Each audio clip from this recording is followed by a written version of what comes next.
Hello again, friends, and you are our friends, and welcome back to another edition of Jim Cornette's Drive-Thru. That's right, we are open this week. We weren't last week. Unexpected closing, some renovations, but we had a deep dive, so no one can complain. But here we are, and we're going to answer your questions. Well, actually, I, your host, the great Brian Last, will be asking your questions. The man answering them is a man who has answered thousands upon thousands of questions here on this show in the years before this episode is aired. And that is none other than Mr. Jim Cornette. Jim, good morning. How are you today? Fuck off.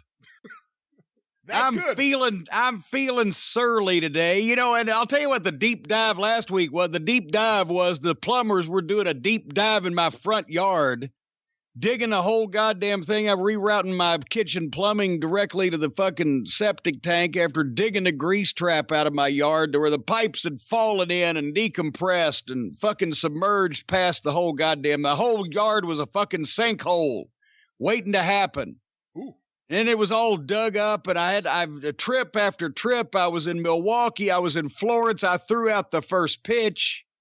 And I got it across the plate. Yeah, well, hold on. I have to ask you, because I did ask you that last week on the experience, because I can't picture you, nothing against your athleticism. I just can't picture you holding and gripping a baseball and throwing it and getting it over the plate from the pitcher's mound. No, I got it over the plate. I got it over the plate, over the fucking catcher. It was to the left of the plate. Actually, it went over the line of the plate. I got it past the plate because it was about 10 feet to the left, and it was over the guy's head when he tried to jump. And then when he landed, he broke his leg. The catcher did, and they had to carry him off. And a substitute catch. No, I'm lying about that. But anyway, I was doing all those things, and now I'm sweating. I'm sweating, as Chris Candido and Tammy Fitch used to say in their New Jerseyite accents. I'm sweating here at the castle in the office. I'm in between the air conditioning systems. The old one, the one that I've had here since the office was opened a number of years ago has finally died in bed, and they're coming tomorrow to put in the Mac Daddy of all, because the reason why I've always had trouble with this one, and we mentioned it on the program for the longtime listeners. It's been an ongoing issue. This fucking thing, I was underserved when they put this thing in. It was not big enough nor powerful enough. It didn't have the testosterone enough and the refrigeration station enough, as Dusty would say, to fully cool the large area that comprises the office high atop Castle Cornette. It's about 1,000 square feet with the vaulted ceiling. It's on the third floor, the top floor of the castle. And they gave me this little wimpy-ass, halfway erect, not all the way fully throbbing machinery to cool it. And it's always worked too hard, and it hasn't worked right. And finally, those days are gone. They're coming. They're going to have to rip a hole in the wall. I've been moving stuff. That's a whole nother project. When you move stuff around here at the castle, you have to have a place to put it. And there's stuff everywhere. So I may be having a fall yard sale via the internet on, I got a lot of stuff for you people. Anyway, and I'm going to get that thing put in. It's an 80,000. This is the way you measure these things. I don't know what the fuck this all means, but it's big and it's powerful. An 80,000 BTU, 3-ton refrigeration and heating and et cetera apparatus. I'm told that 80,000 and 3-ton is like a goddamn, it's a Cadillac or a Maserati of these cooling outfits. Systems. There you go. But I'm surly today because of all this stuff going on, and right now I'm sweating. And there's something else I'm surly about. In the middle of all these expenditures and expendurations and expectorations here at the castle, somebody owes me money. Oh. And let me put several things right. It's not anybody involved in the wrestling business. As a matter of fact, if you said the name of this entity to any wrestling fan, they go, who, what? And so it's nothing of that, and it's nothing to do with the podcast empire here, for once. Everybody's reasonably up to date in that world, nor the YouTube situation or any of that. It is a separate thing that I've done, expected to be paid for, have not been fully paid for, and have been persuaded to give them one more chance before I unleash the wrath of the cult of Cornette and our public situation, our public standing, the wide global reach that we have on our broadcasts and et cetera on them. And I've given that reprieve, but you know whose name has been brought up already, don't you? I don't. You don't know whose name has already been brought up in this situation where somebody don't want to pay me my money? Oh, that situation. I think I have a good idea what name would be brought up there, because it would be the same name I would bring up many, many times. Many times, repeatedly. As a matter of fact, we should just have one of these instead of this business. Or instead of, or all this stuff, we should just have one that over and over, when you press the button, it should be a keychain. It should be one of those fobs. The key fob, I believe, is the technical term, where they got all the apparatus in them, where you hit the button and it screams out, if you need to sue, call Stephen P. New. If you need to sue, call Stephen P. New. Over and over again, because that way the public would be well served to keep in mind that if you need to sue, then you goddamn well better call Stephen P. New. TheNewLawOffice.com at 888-692-8084 is your one-stop shop if you have been wronged in some injustifiable way by these large corporations and et cetera. And we mentioned last week on the program, Brian, that now, Stephen, and this is not even, as they say when they're trying to do a shoot angle, but it really is, this is not part of the entertainment programming. We are not making a light of this or mockery of this, but Stephen has started taking cases for genital gangrene because of a diabetes drug, Invokana, that was known to carry that risk and was approved and rushed to market anyway. And West Virginia, once again, guess who won the pony, ladies and gentlemen? Why did the fucking pharmaceutical company, are they trying to chemically eradicate the state of West Virginia? Seemingly, yeah. West Virginia, one of the high states for diabetes. Women are developing horrible sores and having to have things removed surgically. And once again, one of these big billion-dollar drug companies that our fucking fiasco of a fucking president wants to protect is giving people drugs to treat diabetes. There's other diabetes drugs that don't involve having your junk fall off, folks. But if you have been victim of that or know anybody, Stephen is representing these people, as well as the recent $2 billion verdict for a couple in California who got cancer because of the industrial strength Roundup that Monsanto has been trying to kayfabe all these years. And Stephen is currently representing landscapers, golf course groundskeepers, and other people who have come in contact with this stuff. At any rate, he wants us to mention again that he appreciates the inquiries from as far away as Australia and New Zealand.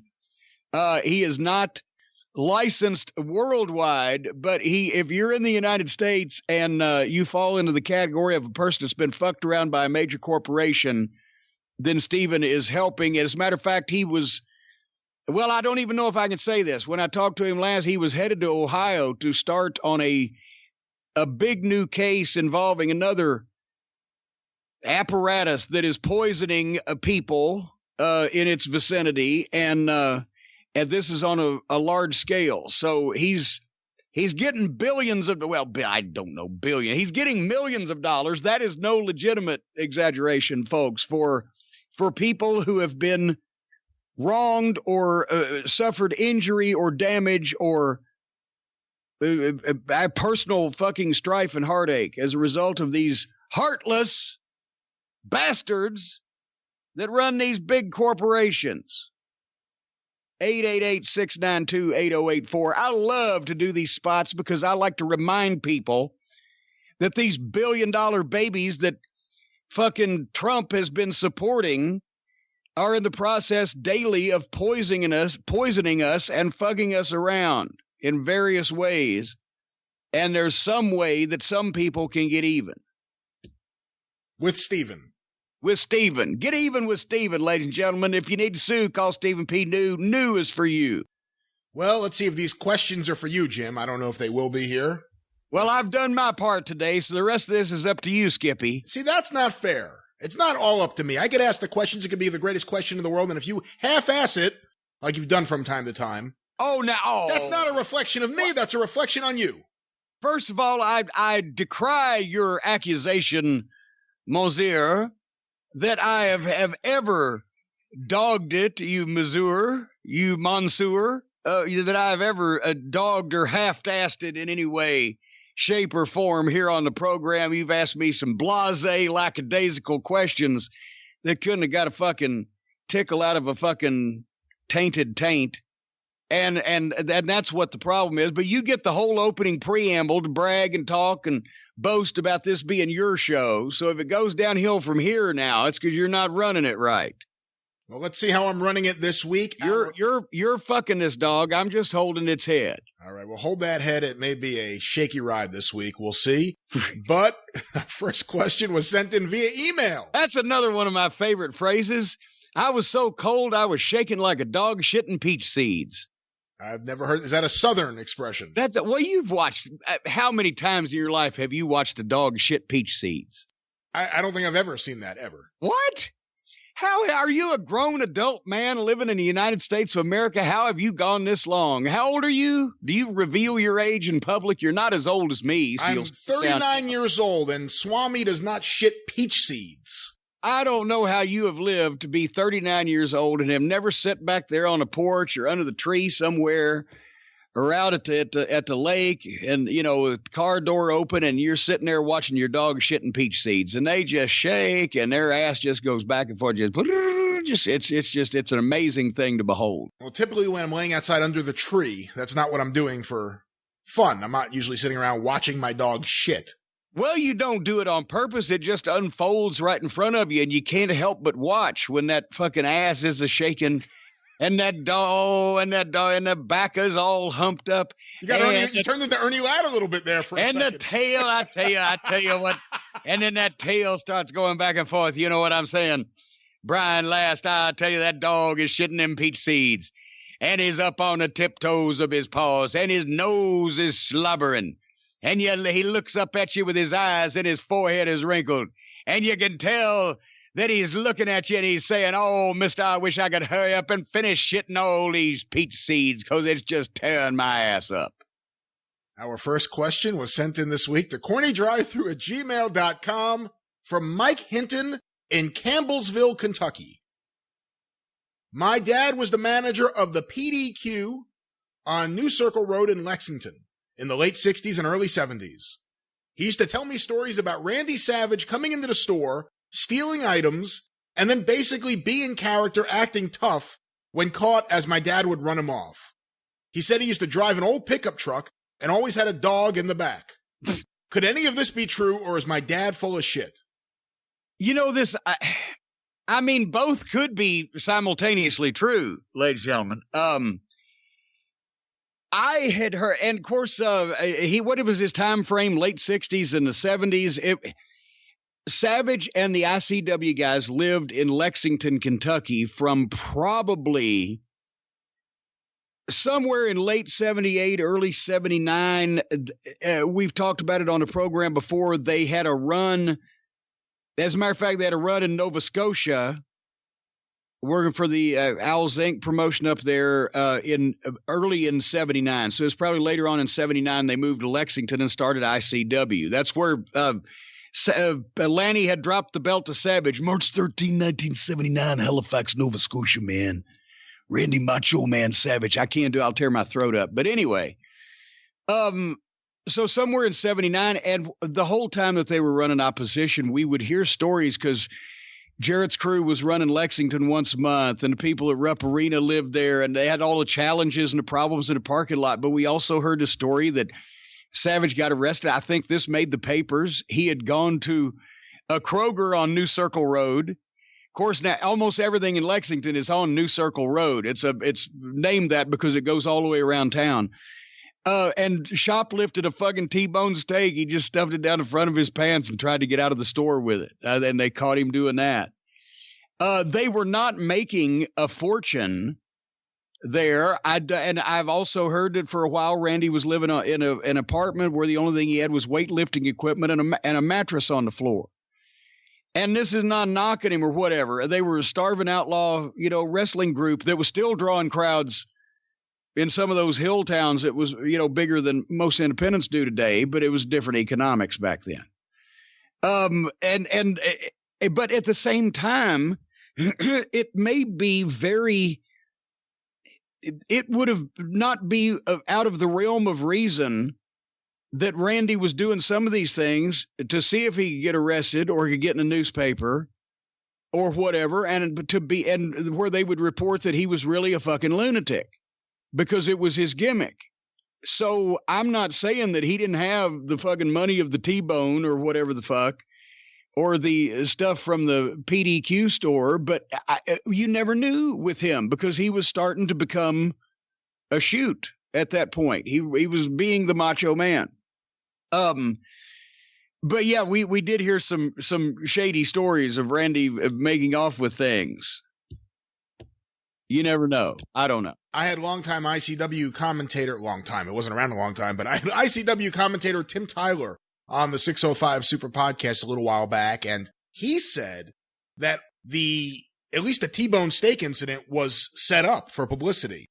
I don't know why they would want that publicity, but he said Randy told him beforehand, I'm going to do this, and I'm going to get in all the papers, and that's exactly what happened. So who knows? Yeah, well, there you go. I mean, but see, that was the thing. Everybody around Lexington was starting to know who they were. It's just that over the years, the talent, nobody knew who they were at the beginning when they had the strongest veteran talent. And once that Malenko was gone, Garvin was gone, Roop was gone, they started replacing with, homegrown guys. And, for everyone that made it, like Rip Rogers, and Crusher Broomfield, the one-man gang, there was also, bless them, they were good guys, but like the Jeff Swords and Doug Vines of the world that, never really made a big name for themselves. So by the time of people, they still didn't draw huge in Lexington like Jarrett did, because Jarrett's guys were just seen as the stars. They had the stronger TV. They'd been around longer. They were in a bigger, nicer building.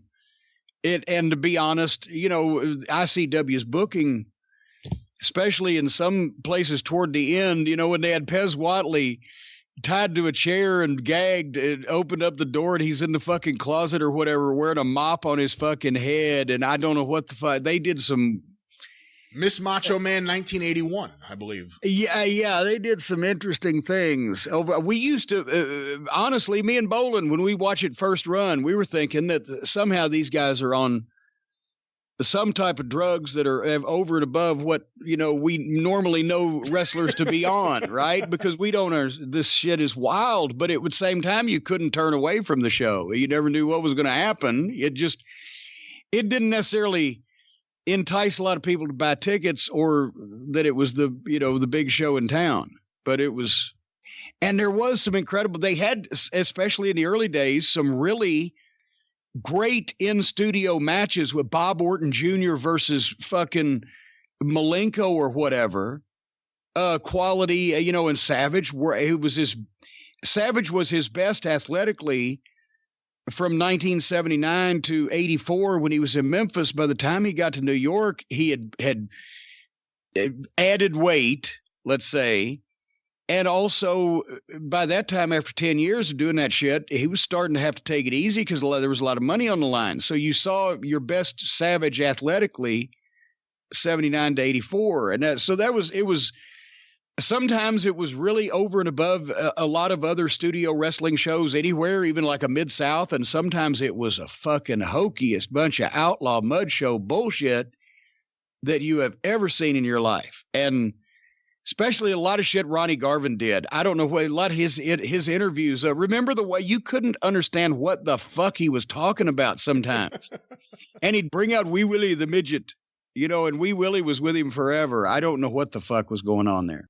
Couple follow-ups here real quick. One, I got to just say, it's amazing Randy Savage's knees held up as long as they did, considering all that stuff he was doing just in the early years before anyone saw him outside of Tennessee or Kentucky. Yeah, well, he and Bobby Eaton,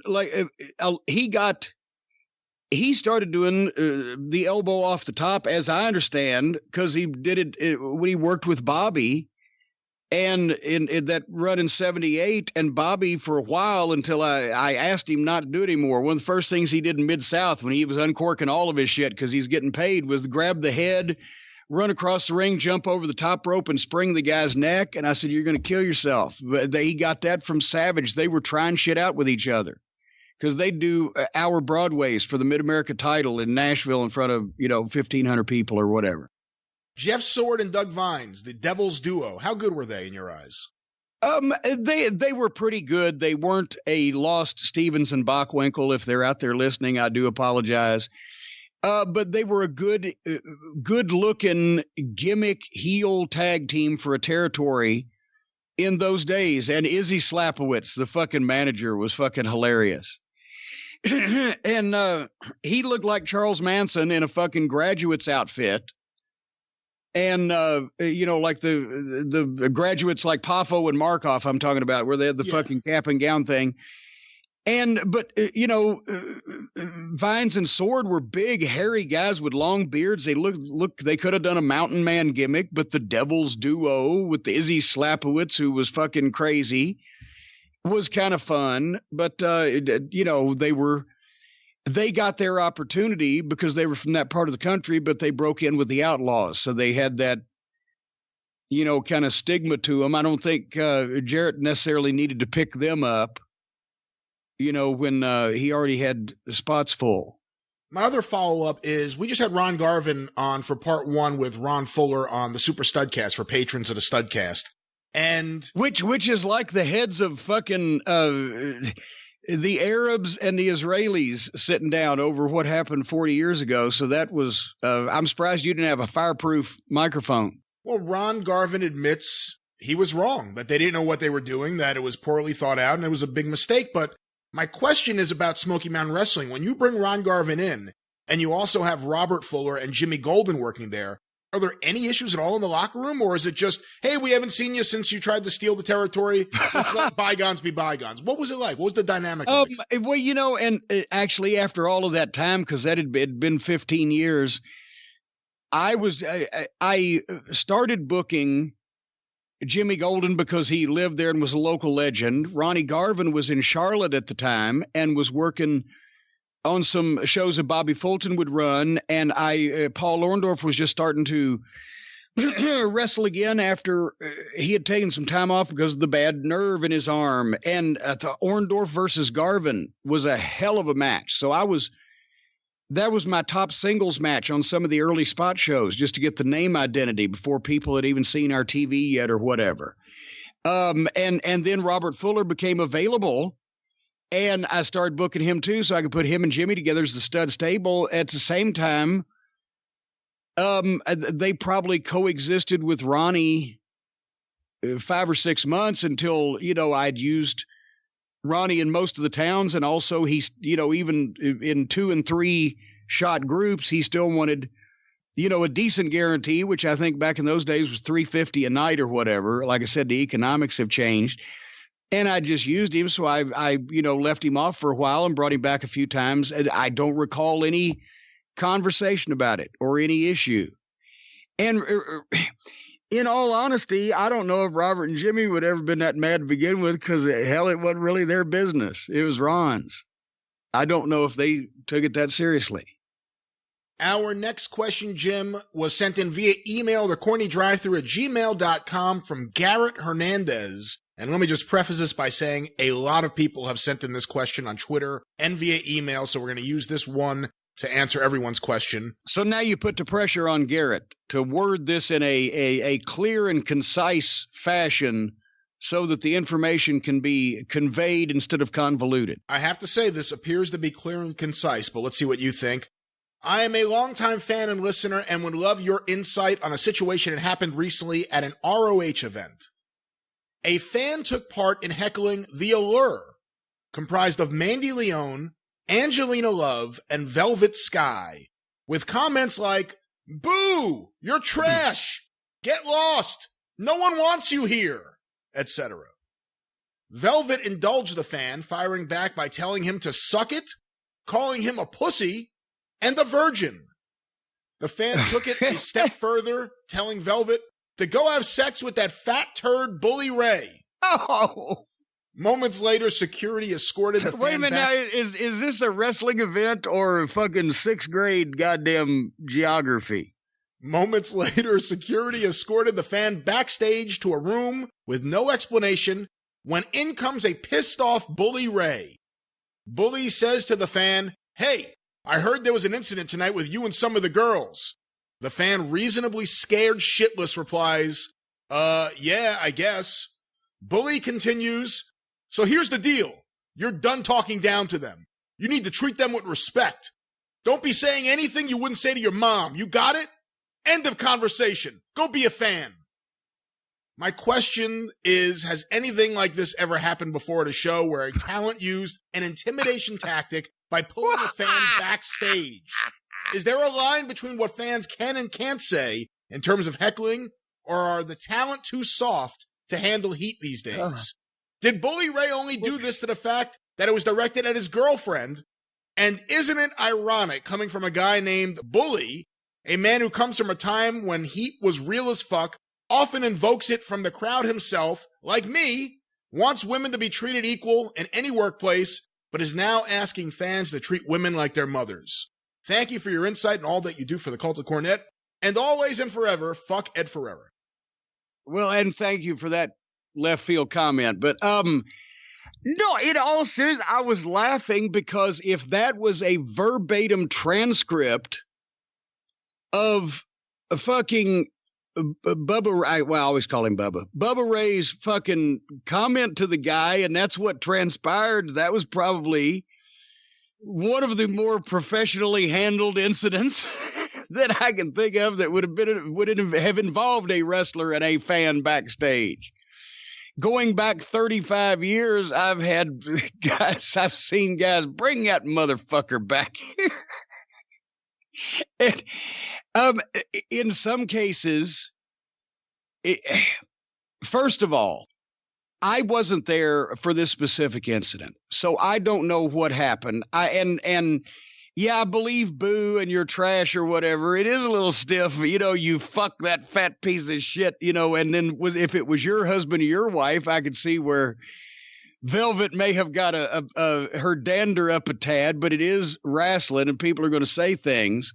So I think everybody was, it was obvious this guy was trying to be part of the show and working with the heel instead of the heels actually having heat. So what the fuck? If you keep jousting with one of those, then they're going to start coming back further. So I would have left it alone to begin with.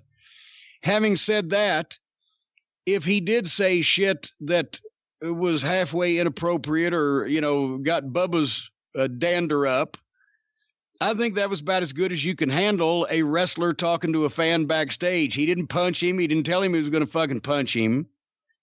He didn't actually say he was going to kill him or call him a motherfucker or whatever. He told him, don't talk to the women this way. Go be a fucking fan, and probably lit him up a little bit with the body language.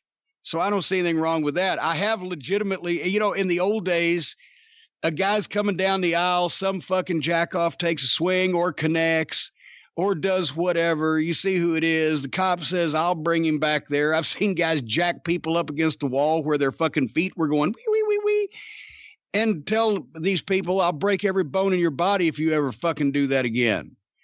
That is nothing in relation to fan intimidation of the old days. Part of the Beckley lawsuit was when they drugged the guy backstage that we believed at the time, and that Stan still believes, despite even some of Stephen P. New's friends saying it might have been somebody else. But anyway, the motherfucker that we believed threw that hour marker, part of the reason why I was sued was because I was verbally intimidating him by calling him every fucking name I could think of in the 30 seconds that I had available to me, which is where the immortal quote, "you black lung motherfucker," comes from.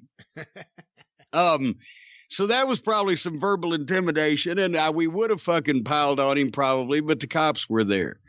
But apparently it is, or at least it was in 1987, an actionable offense to verbally humiliate and profanely berate someone in public. So that's why I got in that lawsuit, even though I didn't hit him. I think this is something that used to fucking happen in every territory more than probably anybody even remembers, and is a very light example of everybody getting pissed and everybody getting fucking too wound up. Well, I actually somewhat disagree with you on this specific incident, because first of all, I don't understand. I think it's a bad look for Sinclair and for Ring of Honor if you have someone in a chief creative position pulling people backstage because they go at it with their girlfriends or their wives or whatever it may be. Because wait a minute. Was also involved here. Wait a minute. I forgot that Bubba was on the booking committee or whatever. So that does add another layer.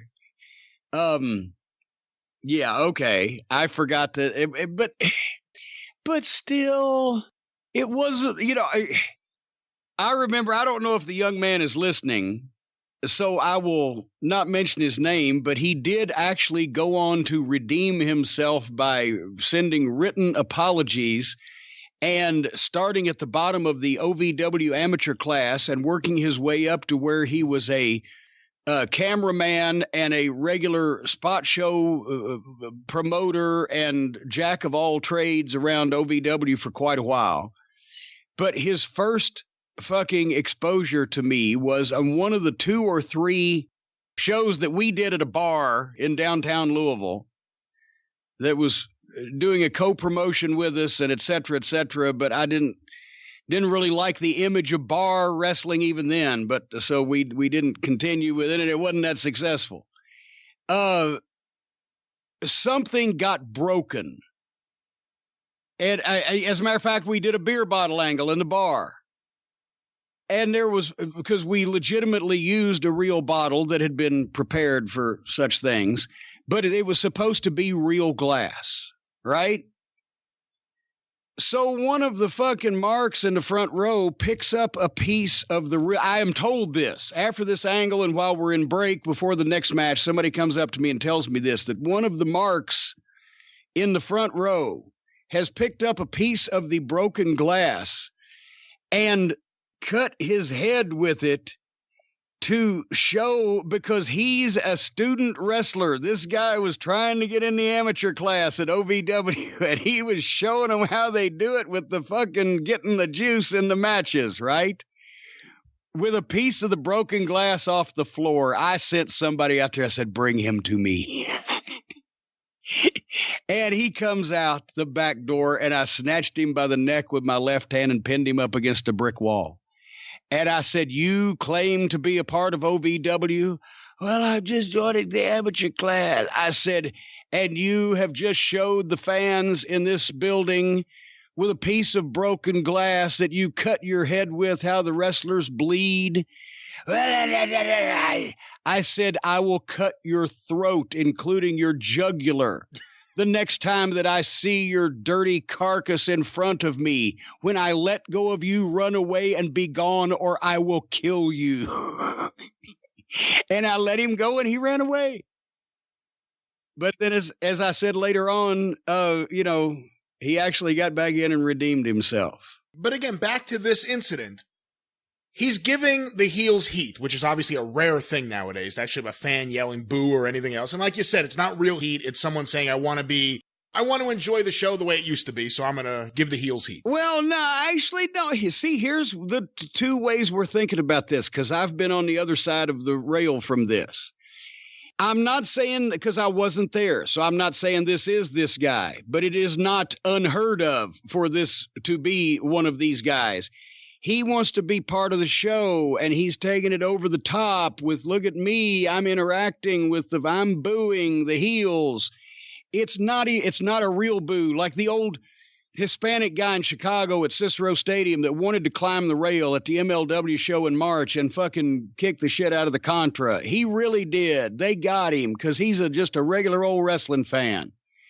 And those are the kind that you like to work with because it's real. It's not a guy over the top calling more attention to himself than the people, sometimes the people in the match are capable of getting, and being one of those. But so there's two ways that this can be looked at. There's two different, sometimes the boys see somebody like that, even when they're not really trying to do that, and other times they are. And sometimes the fans don't see that they're trying to do that, but they are. But again, the fan is giving them shit in the ring. Her reply is, you're a pussy. You're a virgin. So, I mean, he has two options. He could sit down and take that, or he could fire back at her. And I don't blame him for firing back at her and pointing out, you're sleeping with this fucking guy. Well, but also, you know what? If wrestling was real still, like it was in the old days when these fucking or fans yelled at these heels, he would have been suitably chastened and sat down and minded his own fucking business. Now, over what happened, he shouldn't have, unless there's something else to the story, he shouldn't have been jerked backstage just because you got other fucking problems to deal with it, usually at most shows. If he had done something, not only physical or thrown something at somebody or caused more of a disturbance than it sounds like there, but I can also see where everybody's fucking touchy. Well, part of the issue with everyone is that the two women this involved, Velvet Sky and Mandy Leone, are both in relationships with two people involved with the behind the scenes of Ring of Honor. It's not just two wrestlers. It's two people who are in relationships with people of power in that company. And a lot of people are looking at that and saying, okay, so how does that work? Because would Bubba Ray Dudley or Buddy Ray or whatever he's calling himself nowadays, would Buddy Ray have pulled this fan back there if he yelled at another wrestler or another female wrestler? Or was it specifically because it was his girl? It was probably because it was his girl. I tell you. I can agree with that. And it struck him wrong. I can identify with that. And by the way, have you ever seen any footage of the Dudleys in ECW? Who the hell is he to talk to anyone about how to treat people? They didn't exactly have a family atmosphere at those productions, did they? No, I don't think this fan said anything as bad as Bubba Ray said to some women in the crowd at various shows in Queens, for instance. So I don't know what ground he has to speak of. By the way, one last thing I'll say here, a note to all wrestling promoters out there. Unless it's Paul Heyman or maybe Raven, there's no one from ECW that was a regular that you should be putting in a creative position in the wrestling business. Period. No one. And notice no one is disagreeing with me right now. But let's get another question in here now, Jim. This next one was sent in to CornyDriveThru at gmail.com. See, now I said I was surly. You're being surly, too. It's a surly broadcast. Did I say anything? Surly in the morning is what we should call it. Did I say anything wrong? Surly. This next one was sent in to CornyDriveThru at gmail.com from Sean Richardson. Most people know about the horrid push of Bill Watts' son Erik in WCW. My question, however, was Erik around much during the days of Mid-South? Also, did you think that he had any business being involved in wrestling at all? Well, that's just a horrible question. Erik Watts, especially given parade of nincompoops, in some cases over the last 25 years, was not a bad, rotten, horrible professional wrestler. He was pushed above his skill level and ability at that particular point.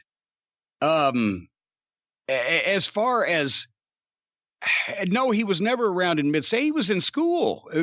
I'm trying to think, what did Erik come into WCW in, what, 92-ish, 3-ish? 92, yeah. Okay, so 8 years before that, when we were in Mid-South, he would have been fucking 14, 15 years old. He's going to fucking middle school or whatever, or high school in Oklahoma. So, no, it wasn't like he was, hanging out wanting, hey, I can't wait till I start fucking wrestling. He was a big kid and he was a good athlete. He didn't have, the bodybuilder physique, but in the days of the territories, I'm sure he would have stuck around until he did something somewhere or had some type of gimmick apart from being just the son of Bill Watts, but there was no territories and he wasn't WCW level ready. And, that shows even Watts can have the best can have the blind spot for their son, especially when they're just looking at athletic ability. And at that time, especially, so much more of it was personality. He just, he wasn't ready for that level of stage.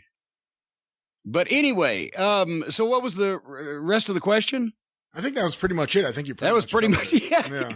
But he was a nice kid. But no, we were around Joel more often because Joel was, I believe, and I forget exactly how the relationships were, but I believe that Joel was the son of Bill's second wife. So he was his stepson, but he was the one that was doing the television production, and they tried him as an announcer, and holy mackerel, poor Joel. It was like, honest to God, he made Alex Marvez on the Double or Nothing pay-per-view look pretty fucking good because Joel wasn't an announcer. That's not fair. Joel was not a good announcer. He wasn't the greatest announcer, but they put him with Jim Ross at Jim Ross's peak. One week you would have Bill Watts and Boyd Pierce, and then on the other week you'd have Joel Watts and Jim Ross. Okay, but no, I'm thinking about, I've heard Joel calling some stuff on his own with no other, especially like for the Power Pro show that they did, the arena shows. Yeah. And also, to be honest, Joel's voice was not at least Marvez, when he wasn't so scared that he was shaking like a dog shitting peach seeds, and he projected, he had somewhat of a voice that you could, but Joel's voice. I love Joel. He was great with the production. And I got a bunch of my rare VHS tapes because of Joel, but he was not a good announcer. He's better than Alex Marvez. I'm not going to give up on that. He did the Dick Murdoch, Ted DiBiase, Ric Flair. I know, and that's why. And every time I watched it back, I cringed. I was thinking what Jim Ross could have done with it, or what I could have done with it, or what anybody else could have done with it. No, Murdoch! Come on. No, I'm just telling you. And he was reading Watts' notes. I'm thinking about what Watts could have done with it. Why didn't they have Bill Watts on that one? If that's the big angle and the big week, why wouldn't you do that? I don't have any. I wasn't in the territory at the time, so I wasn't for week to week what was going on with how they produced their television. It was a much more post-produced show than normal because also they had to bring the ambulance in and do all that type of stuff. But I don't know what. I think somebody just said, let's let Joel do it. Let's give it to him to voice over this footage of the ambulance, etc. And he just killed it for me because he didn't believe what he was saying. Because he was still so green and he was trying to read exactly what he had taken notes from what his father had told him to say. And so was saying it like he was reading notes rather than really had the passion behind it. That's the only thing that kept that whole angle from being pretty much a perfect example of pro wrestling was Joel Watts's thin, whiny little voice, not believing what he was saying. I still think he did a better job with that than Alex Marvez would have done, but we will. Okay, well, now, if you phrase it like that, yes, because Marvez would have been fucking scared if you'd have shoved a lump of coal up his ass. You'd have come out with a 10-carat diamond over doing something like that. Because he was staring into the fucking camera like a hostage video over the fucking Japanese girls. Well, now I probably said something else that's going to piss people off. Well, Japanese Women's Association will picket me at my future appearances. Well, let's go from a son getting a push in November of 85 to another one in the current day. This question was sent in on Twitter using the hashtag CornyDriveThru from Michael Cole Bebe. Is Shane McMahon this generation's George Goulas? Yeah, that's the whole question. That is the whole question.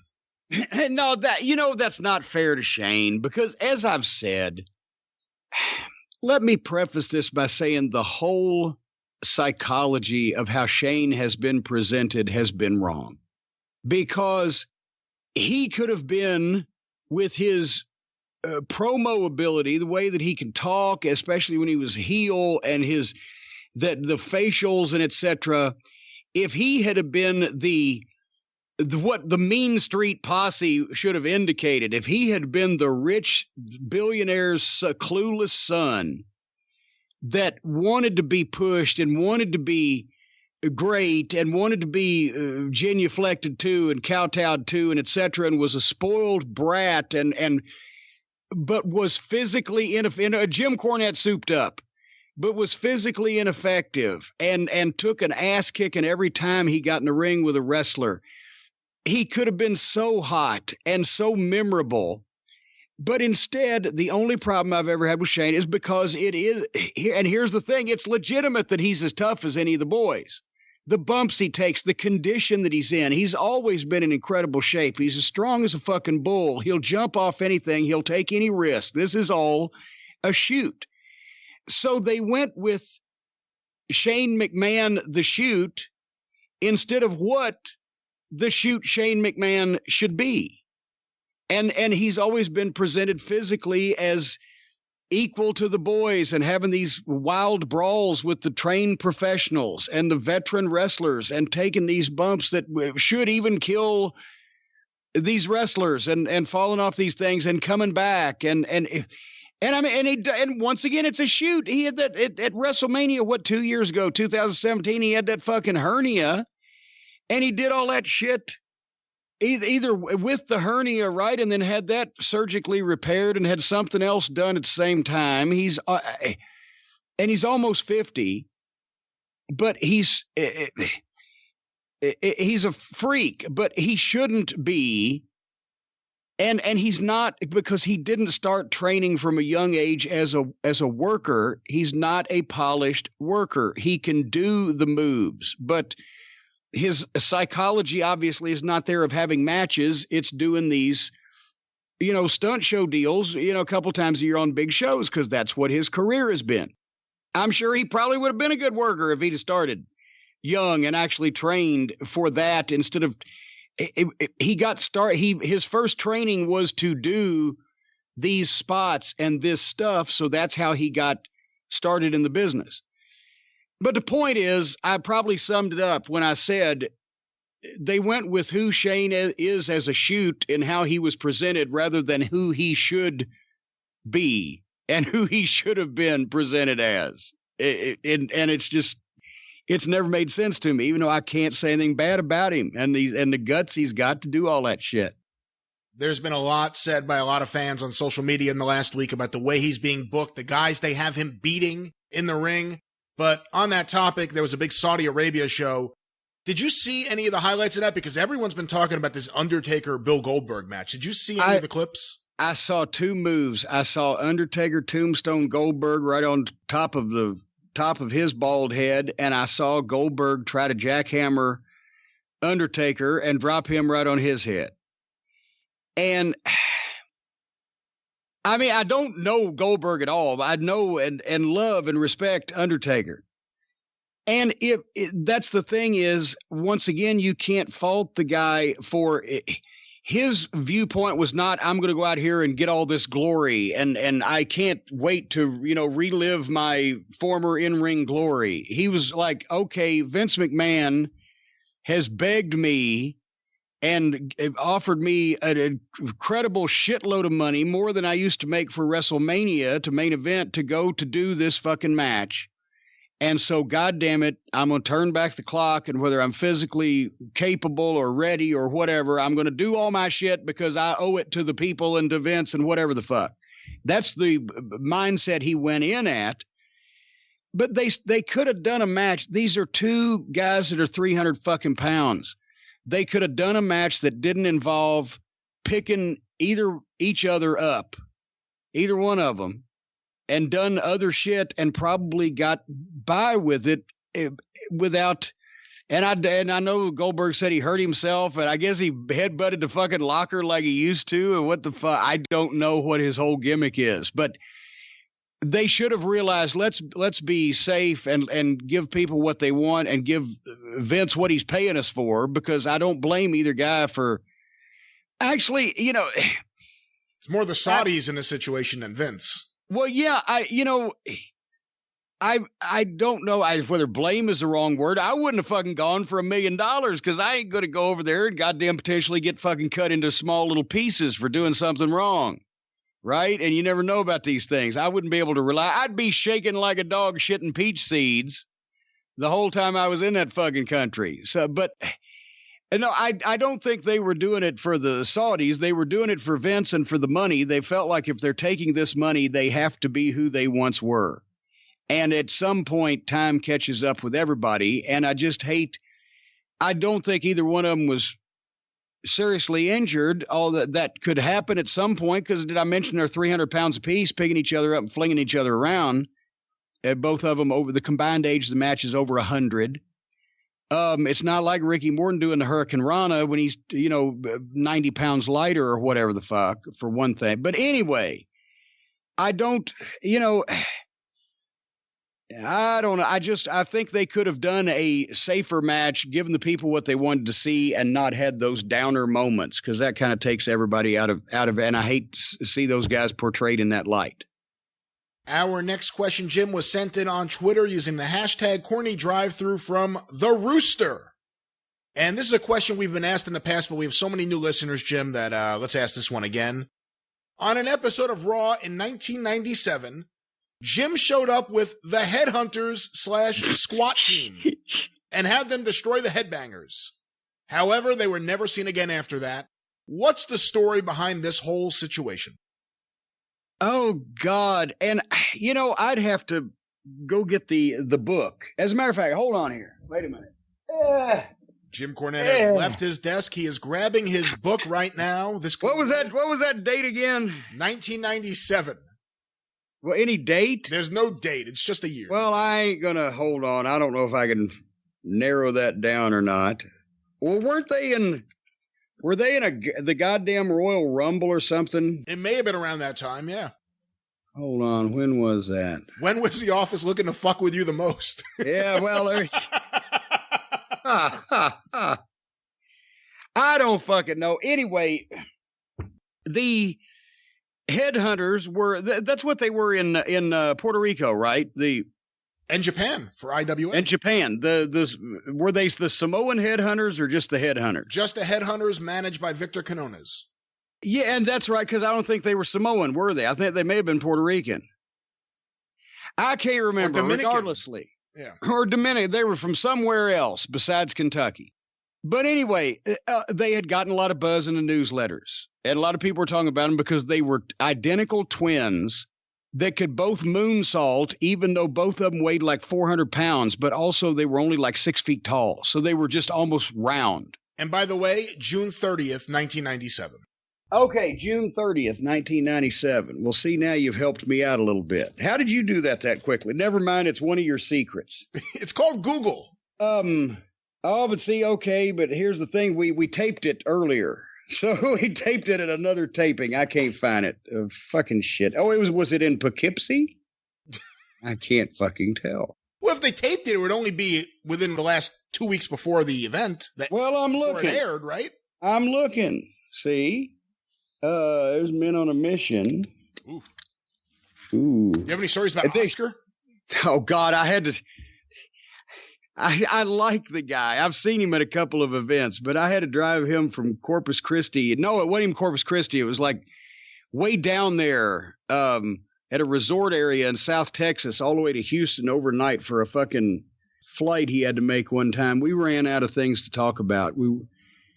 He had just started in wrestling, and he was very enthusiastic about it. Anyway, I can't find this fucking thing, but basically... They were getting all this buzz in the newsletters as these identical twins. They look like bowling balls, and they could moonsault. So somehow, probably through Victor Quinones, they get up there and they're booked somehow to TV. And I can't remember how this was structured, but I was not managing anymore. I had been taken off of managing at the end of '96 because I was doing announcing and on the creative team. But somehow they said, go out with these guys because it was going to be a deal. Bulldog and Owen, I think, were against the Headbangers, or somehow they were all in the ring, because the deal is the fucking Headhunters were going to jump the headbangers, but I think also they were supposed to be neutral, or because the fucking Bulldog and Owen were part of the Hart Foundation, so they had people cheering them kind of anyway. But here's the thing. Bulldog and Owen looked at these two guys like, what the fuck? And so they hit the ring and they're beating up the headbangers, but the first thing that Davey Boy does is pick one of them up and slam him and fucking boom. So there's these goddamn giant fucking blimp-like fucking attacking monsters. One guy just picked him up, and fucking normal-sized guy picks him up and slams him because Davey was so strong he could do it. And then they tried to get up on the top rope, but the ropes were shaky, and I don't know, it was some kind of goddamn four-finger stinker of an abortion debut. And they quickly were sent back to wherever they came from. And I remember running down the ramp and pointing at the ring, and I think I might even have been blowing a whistle, going, get him, get him. And then I watched them get taken apart. And I walked back up the ramp. I'm looking at Bruce and him at the gorilla position, going, what the fuck was this? There's them, there's Mantar. It's probably people I'm not remembering. Who are the most embarrassing people you've ever been associated with as a manager? Oh, good Lord. On a mainstream basis, those would be the two that you just mentioned. Because, I mean, I did a few things at a few independent shows probably in the late 90s, early 2000s that hopefully videotape doesn't exist, where I, was working with some young men that I was not familiar with. But on a mainstream basis, yeah, the fucking Headhunters, what did the Samoan squat team is what Vince wanted to call them. So automatically, they wanted to call them the Samoan squat team. Because they were squat in stature? Because they were, well, obviously. What, because they fucking squat and shit in the woods? I don't know what the... Peach seeds. Peach seeds. They were shitting peach. Ladies and gentlemen, this episode of the Drive-Thru is brought to you by the American Peaches Growers Association. Well, let's get out of Georgia and let's get another question here, Jim. This one was sent in on Twitter using the hashtag CornyDriveThru from Jeremy Gabersag. Wasn't he the one that played the youngest child in the Partridge Family? No, I think you're getting him confused with someone else. That was Jeremy Gelbwaks. Well, here's Jeremy's question. Who thought of What's Jeremy's last name again? Gabersag. Gabersag. So basically, if he had a sack made of gabardine, we could remember it that way. A gabardine sack. Gabersack. Okay. Like this guy hasn't dealt with enough with this last name. I'm using these memory tricks to make sure that I never forget, what's his name's name? Who thought of Ricky Morton and Robert Gibson as a tag team? I've been watching Old Memphis and see Robert teaming with his brother, coincidentally named Ricky, and Morton wrestling as Richard Morton. Curious who thought these guys would be a great tag team. Well, no, you got your YouTubery all twisted around and everything. Ricky Morton was Richard Morton in 1989 in WCW when he was with Alexandra York, or 1990 or whatever the fuck 91, it was. But he did have a heel run in Memphis in 89 when the Rock and Roll were broken up, but I don't think he was Richard there at that time. Yeah, but anyway, the point is, Ricky Gibson, as we've said, was an established top babyface in the Southern Territories. He had long runs in Georgia, in the Pensacola, Mobile, Gulf Coast territory before that became Southeastern under the Fullers. In Memphis, especially, had several sellouts the summer of '74 for the Southern title against Lawler. Ricky was established, and he was a tremendous athlete. Oh my God. First guy you ever saw doing the missile drop kick off the top rope. And he could do things like he would run and jump in the ring up to the top turnbuckle and then jump off to the floor and land on both feet, and not like Savage where he'd have to collapse, but just in the process of chasing the manager, just light as a feather, and take those big backdrops. And all the big, huge bumps he took and as hard as he worked led to him having a lot of injuries that the last half of his career, which didn't last as long as it should have because of that and a car wreck and etc. But so Ricky was established and he was a top main event guy. And in 76, when Hoot Gibson is an old time Western movie star, and Hoot Gibson, Robert just got the name Hoot at some point and it stuck. When Robert turned 18, Ricky brought him up. He debuted in the Gulf Coast, I think probably when he was still 17. In the Gulf Coast territory. When he got out of school, Ricky brought him up to be his tag team partner in Memphis. And Robert was good even then. They were a fiery babyface team. Robert had potential. And over the next few years, basically the Gibson brothers teamed together until I think their last run in Memphis was in the Memphis territory was in 81. So over that 5-year period, they traveled pretty much everywhere as a team. And they were to be quite honest, in 81, when they were here in Memphis, and I got all the videotapes of all the territories that meant anything, I thought that in the ring, and I was watching them live too, and live every night they had tremendous matches. I thought Ricky and Robert were as good as Steamboat and Youngblood, if everybody wants to have a goddamn heart attack, or any of the other babyface teams in the business. Their matches were as exciting. Ricky was just amazing with some of the shit that he did. Anyway, at the same time, Ricky Morton, in I believe late 78, had started. He was the son of Paul Morton, who was a referee for years in the Memphis area, in the Tennessee area, and hauled the ring and did spot shows, et cetera, et cetera. Anyway, Ricky was a single at first. He was painfully small, but he could sell like crazy. And then he teamed up with a few people. Sonny King here, who was a veteran, who Sonny could tell you the psychology of things better than he could actually perform in the ring. Because that, for anybody who remembers Sonny in the ring, but Sonny taught Ricky a lot. And then he got to team up with Ken Lucas and go to a few different territories. And he teamed up with Eddie Gilbert for a while, and they had the concession stand thing with Fucci and Onita. 81. So Ricky had been a tag team wrestler with a variety of different partners. They all taught him things. Robert had been partners with his brother and had been a tag team pretty much his whole career. But I believe that at that point in time, Ricky was either injured, or was that when he might have had the first of a car wreck or whatever. The point is, Robert was a single in Memphis, just hanging around. And Ricky had been working in, I believe, San Antonio, Texas, and they had both just come back because that's when Lawler was going to open up his own territory if he didn't get his way in the negotiations with Jarrett. And he had already lined up a bunch of talent to come in and work for him. Well, when he did get his way and they agreed to stay together, then Lawler had already given his word. He was the new booker, and he'd already given his word to a bunch of guys to come in, so he gave notice to a bunch of guys that Dundee had brought in.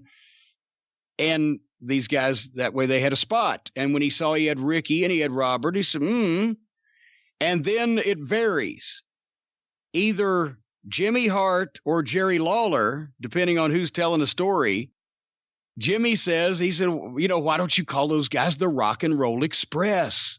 And they can look like the MTV, guys in the early 80s at that point with the bandanas. And MTV had just started, a year and a half beforehand. It was still hot. The bandanas and the spiky hair, and they could be the B-team fabulous ones because the Fabs were drawing money out the ass, and the territory was running 2 towns a night. So Lawler actually was the booker, and Lawler did indeed, I believe, go and buy the bandanas and help them tie them the first week or whatever. But Jimmy has also mentioned, and I have no reason to doubt him, that he's the one that suggested it to begin with. So they both had a hand in it. And that is the history of Ricky and Robert before they became the Rock and Roll Express. How do you think it would have played out in 83 if Jerry Lawler and Lance Russell had broken off and run against Jerry Jarrett? How would it have actually played out? Oh, God, everybody would have suffered. Because that would have just... Jarrett would have lost his TV for his entire territory just by losing the Memphis TV, because it was on tape in Nashville and Louisville and Evansville and Lexington. If Jerry Lawler had broken off and gotten his own company, and even if Lance had gone with him, they had Memphis all sewed up. They would have had television, and they would have been promoting wrestling in Memphis, but that there was no guarantee that they could get a TV show in the other markets where they liked the wrestling program, but they didn't understand. It wasn't like Jerry Lawler in Memphis wants TV shows, so give it to him. It was like, wait, you're going to change the successful program we got. Maybe we don't want a different one. So Jarrett would have lost his TV everywhere. Lawler and Lance would not have really probably picked up Louisville and Evansville and Lexington and Nashville that easily or that quickly because the building contracts were in Christine Jarrett and Louisville Wrestling Enterprises names, at least for Evansville, Louisville, and Lexington. Then it would have split the resources of the territory badly, and nobody would have actually come out ahead. It would have hurt everybody. When you first broke in 82, a few months before all this would have happened, and of course, it was that housewarming party for Jerry Jarrett that caused all this, because that's where Dave Brown told me. Lance and Dave rode up with their families and said, look at this house, I can't believe it. And then Lawler's there, and Lawler's going, wait a minute, I live an okay life, but this house is ridiculous. No. As I remember it, and I was there, and as a matter of fact, I have a bunch of pictures of Bill Dundee and his wife at the time, and of Jerry Jarrett and his family, and of the fabulous ones who were there wearing tuxedos. We sold the shit out of those. Jerry Lawler did not come to that party. Really? Interesting. Because I don't have a single picture of him in that place. How bad was the heat when you first broke in between Jerry Lawler and Bill Dundee? Well, if you would say that it was bad heat. See, well, it wasn't bad heat. It was, they professionally respected each other. That's why they had those great matches, and they both knew that they could draw a lot of money with each other. But they just, as people, got under each other's skin because they were such opposites. So there wasn't like, and of course there at time, when Lawler says I'm going to be the booker and Dundee was but there was heat there. But after a while it would subside because they knew they just couldn't really stand each other as people, but they professionally respected each other because they were always the 1 and 2 guy. Okay. Well, let's get another question here, Jim.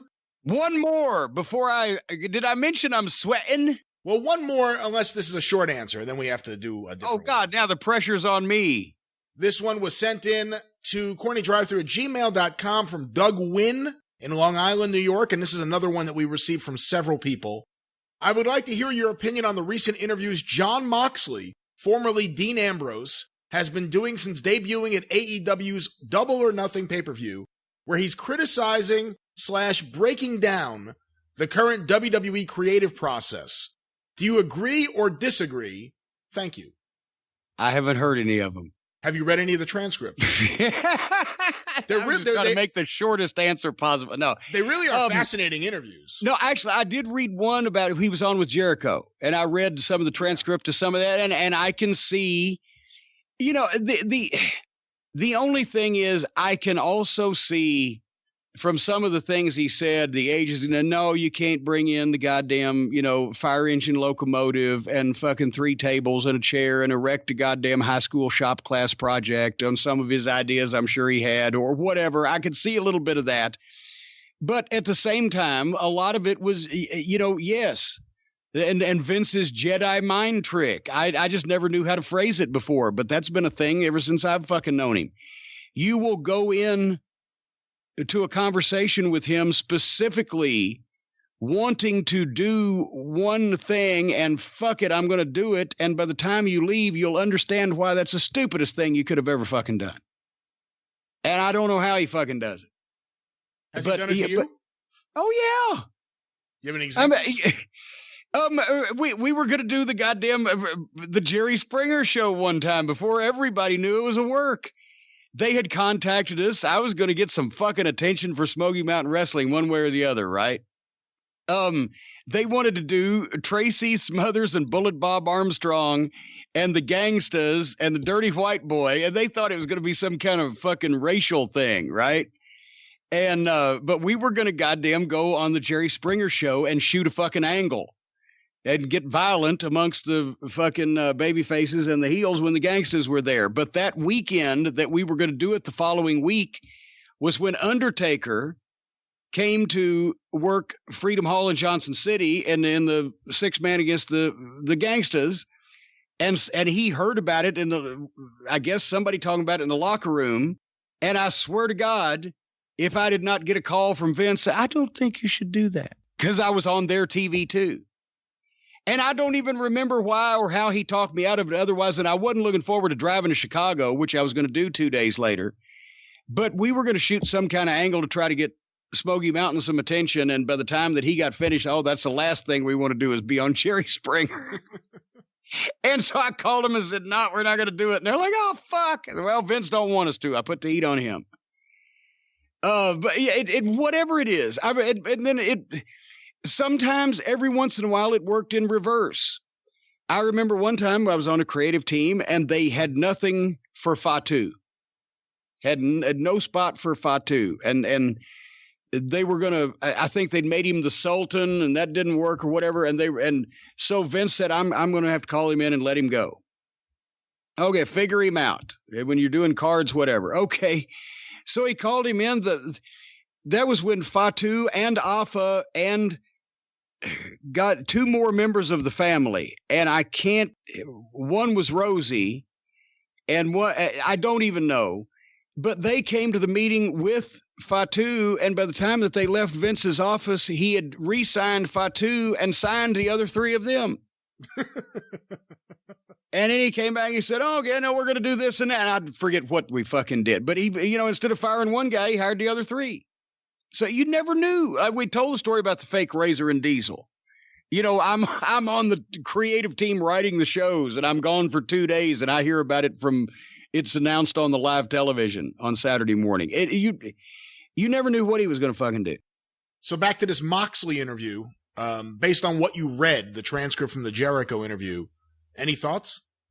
Well, yeah, like I said, it's frustrating. And especially, I've never worked with this guy, so I don't know whether his ideas are good or full of fucking horseshit. With the oomph that he has and the fact that he's gotten over to the level he's gotten over, he's probably got some good shit. But that's another part of the problem is that Vince sees you a different way than the people see you. For example, I saw Billy Gunn the other night at the baseball game, and he was asked a question at the Q&A about the rockabilly. Vince in 1996, and I love Wayne Ferris. I've known Wayne Ferris since 1978, the honky tonk man. But Vince in 1996 thought that Billy Gunn was a good athlete. He just didn't have any personality. So he'll put him with the honky tonk man because honky's over. So honky can get. The 1996 audience did not want to see honky tonk man as a manager of rockabilly or anybody else. And rockabilly just looked like a fucking goon. But Vince loved it until everybody shit on it. And then he gave up on it, which is the reason why that rockabilly was, engaging in opening matches, trading wins and losses with Road Dogg Jesse James because Jeff Jarrett had gone. He was on the outs.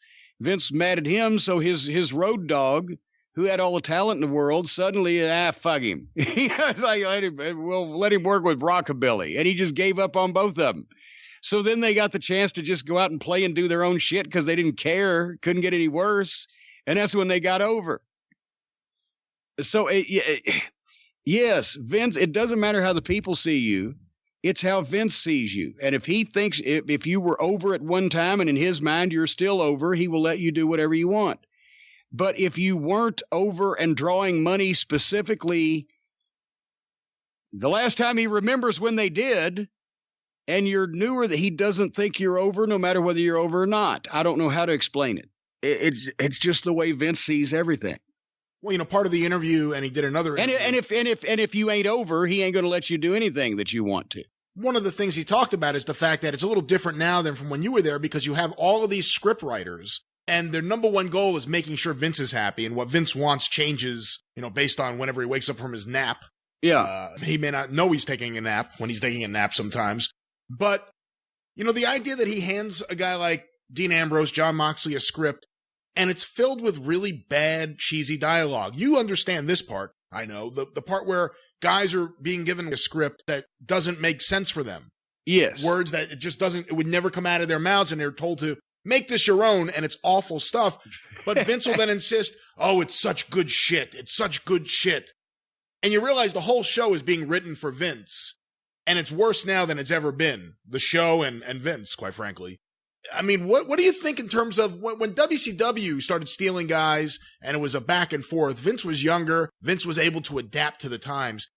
Do you see any signs that Vince would be able to adapt this time? I mean, if he was going to do it, he'd probably done it by now, except if, you know, and here's the thing. That's another reason why I didn't like fucking AEW Battle Royal. And I'll tell you why. It's because I could see Vince and Kevin Dunn and Triple H and a variety of other big wigs and fat cats or head honchos or big cheeses or whatever in the WWE sitting in a room. I'm not saying that they did this, that they all had a viewing party, but I can see them watching it somewhere on their own, at least, watching that battle royal going, and laughing and saying, we knew it. It's going to be outlaw bullshit. It is as hard as it was to take watching it as a wrestling fan with what the fuck, another fucking outlaw bullshit mud show. It was worse thinking that the WWE head honchos are up there going, okay, we don't have anything to worry about as far as the professionalism of, even though they do stupid hokey shit too. At least they're not going to have the legless guy and a blah, blah, blah. And also they're going to have experienced announcers that are bad instead of inexperienced announcers that are bad. They're going to have professional talent that's known worldwide doing stupid shit instead of fucking outlaw guys that are unknown worldwide doing stupid shit. They're still going to be in their minds because they looked at the level of professionalism of the whole thing and said, we got nothing to worry about, and laughed. And that was a disservice. At some point, if they feel that somebody is a threat, then Vince may be able to change or adapt or whatever. But besides for the amount of money being thrown around, they do not see AEW based on that program. I can tell you, they don't see AEW as a threat based on that program, based on the money being offered to people that they might like to have work for them. That may be another story, but now they're laughing because they think, okay, they're going to spend themselves out quick doing stupid shit like this and signing fucking clowns like this. So actually, I think after Double or Nothing, if the truth is told, Vince, Kevin Dunn, and a few of the fucking people who most control things are worried less about them than they were before the fucking show. Interesting. I had not heard anyone else say that. That's because, I mean, obviously, apparently it did a good buy rate. And other than the Battle Royal, there is some stuff that people are raving about. Dustin versus Cody. The Young Bucks was a good Young Bucks match. Jericho may not be what Jericho wants. Well, wait a minute. A good Young Bucks match. For a Young Bucks match, it was a good match. All right. Well, for being a nice guy in prison. No, but in all honesty, I can see, and once again, because of the money, a buy rate of 100,000 on pay-per-view. Let's see if they go anywhere when they get television, or let's see when the next time they run, if they hold that number. There was a lot of curiosity about this, and we've seen from Twitter all of the diehard, hardcore play wrestler fans, etc. But I'm talking about Vince McMahon watching that program, or Kevin Dunn watching that program, or some of the Stephanie or anybody watching and saying, ha, ha, ha, this is an unprofessional bunch of bullshit. They obviously still want to be worried because the guy's a billionaire and he's got plenty of money and he might sign some people away or force them to pay more money for people. And I'm sure they're pissed off about that. Well, his dad is a billionaire.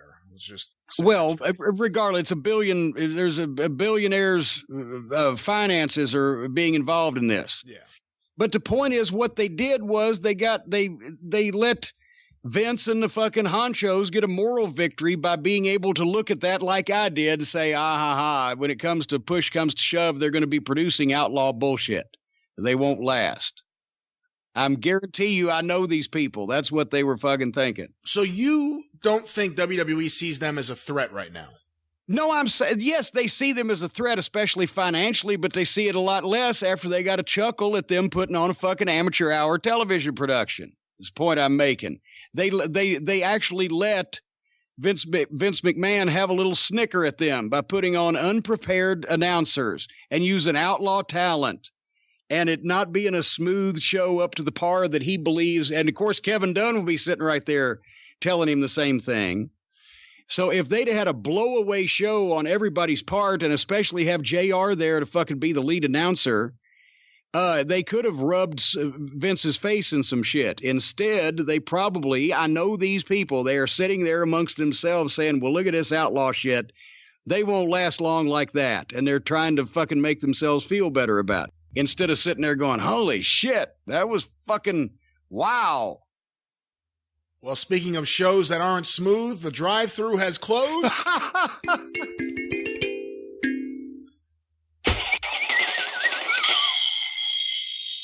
All right. Well, of course, you can follow Jim on Twitter at @TheJimCornette. You can follow me on Twitter at GreatBrianLast. You can hear me on the 605 Superpodcast at 605pod.com, or available wherever it is that you find your very favorite podcast, including now Spotify.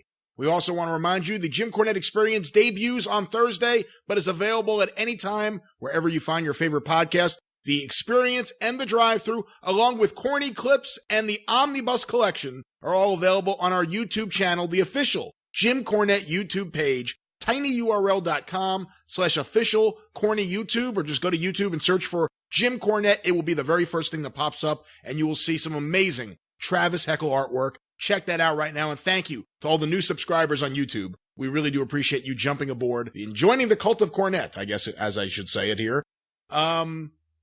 Yeah. Want to remind you, you can go to Cornette's Collectibles at JimCornette.com.